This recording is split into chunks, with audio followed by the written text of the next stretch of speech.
Di dalam kitab Wahyul Qalam diceritakan cerita zaman dulu. Cerita ada seorang yang namanya Abu Sayyad. Dia sempat bangkrut, sudah nggak punya apa-apa. Istrinya menangis, anaknya menangis di rumah. Dia seorang nelayan. Akhirnya dia berangkat ke seorang guru. Dia ngomong sama gurunya, aku punya masalah secara ekonomi ini, keluargaku sudah nangis-nangis. Apa oke, kata gurunya. Gurunya sholat 2 rakaat, minta sama Allah, kemudian berangkat ke pantai. Coba engkau lemparkan jaring jalam. Dia lemparkan jalan, subhanallah, dapat ikan besar. Dijual ke pasar. Kemudian dia belikan roti. Kalau bicara dulu jamaah, makanan itu masya Allah nikmat yang sangat besar. Dia beli roti 2, yang satu isinya madu, yang satu isinya keju. Dia bawa, dia datang ke gurunya. Guruku, engkau ambil salah satunya. Kata gurunya, enggak. Gurunya mengatakan, kalau kita minta untuk diri kita sendiri mungkin enggak keluar, itu tadi ikan. Itu rezekimu, kata dia. Dia bawa pulang jamaah 2 roti ini. Di tengah jalan ada seorang perempuan bersama anak mengemis. Ngelihat orang ini bawa roti, didatengin. Dia minta dengan tangisan anak perempuan ini. Kesian orang ini. Dia ingat sama istri sama anaknya di rumah.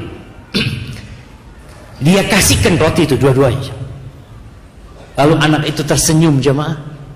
Senang dia makan dengan lahapnya. Yang Abu Sayyad pusing, nggak berani pulang ke rumah. Dia akhirnya berangkat ke pasar. Mungkin ada yang bisa dia kerjakan. Berusaha. Ketika dia jalan di pasar, tahu-tahu ada yang manggil-manggil. Man yadulluni ala Abi Sayyad. Siapa yang ngasih tahu aku Abu Sayyad, katanya. Abu Sayyad, kata dia. Kata orang aneh pasar, itu yang jalan tuh, kata dia. Dipanggil lah Abu Sayyad, kata dia. Ada apa engkau, kata dia. Dia cerita, aku punya utang sama bapak 30.000 dirham. Masya Allah, 30.000 dirham itu kira-kira 3.000 dinar. Dia bisa buat beli kambing 3.000 ekor. Kalau antum nggak kebayang tuh ya. 3.000 ekor kambing.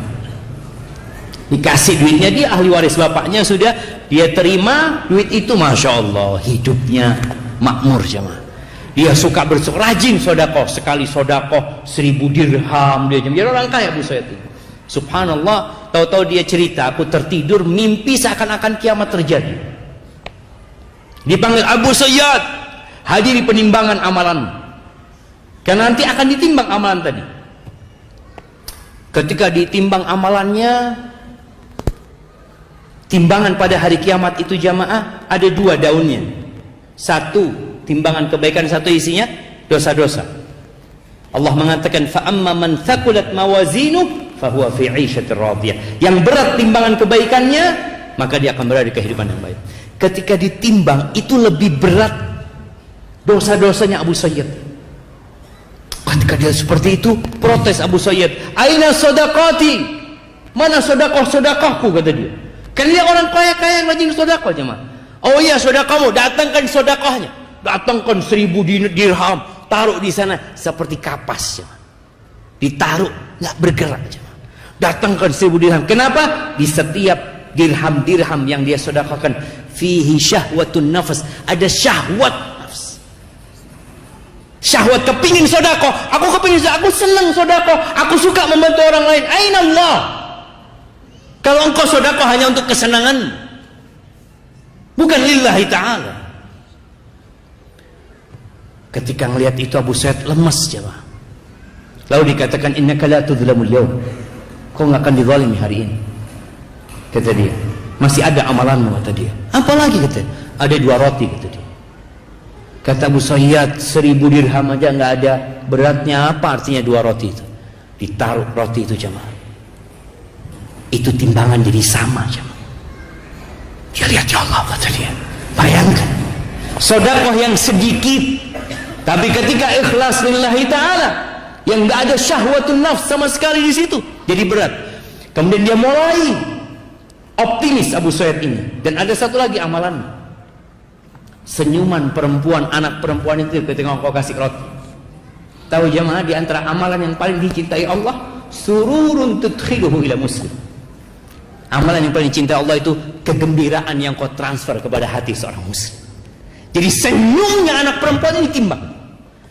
Ketika ditimbang jomplang itu jemaah. Berat amalan itu jemaah. Maka ketika beramal tolong sering kita bermuhasabah. Jangan sampai amal soleh kita ternyata nggak ada bobotnya pada hari kiamat.